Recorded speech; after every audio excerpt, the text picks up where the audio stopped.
Bos lagi di mana bos? Iya halo ada apa? Tumben kamu manggil-manggil bapak sini.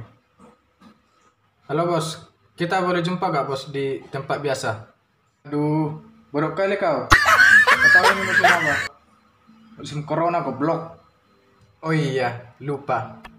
Bos, gini bos, dunia semakin darurat ini bos. Masalah penyebaran virus corona. Gimana cara kita biar virus corona ini semakin berhenti bos? Oh iya, masalah proses penyebaran virus corona ya. Cara-cara untuk menghentikan penyebaran virus corona itu yaitu kalau kita di rumah jangan lupa cuci tangan. Yang kedua, kalau kita keluar jangan berkumpul di banyak orang-orang karena itu merupakan salah satu proses penyebaran virus corona. Dan yang ketiga, kalau kita keluar jangan lupa pakai masker seperti bos nih.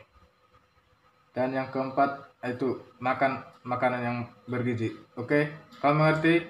Oh, cuma itu aja ya bos ya. Ada yang lain bos?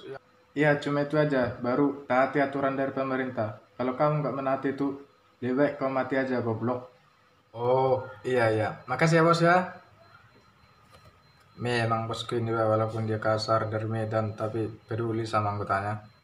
Jadi, buat kawan-kawan yang ingin menaati peraturan dari pemerintah, cara-cara proses penyebaran virus corona, mari kita cegah agar kita tidak tersebar dalam pemaparan virus corona tersebut. Kalau kamu nggak mau, mati aja sekalian.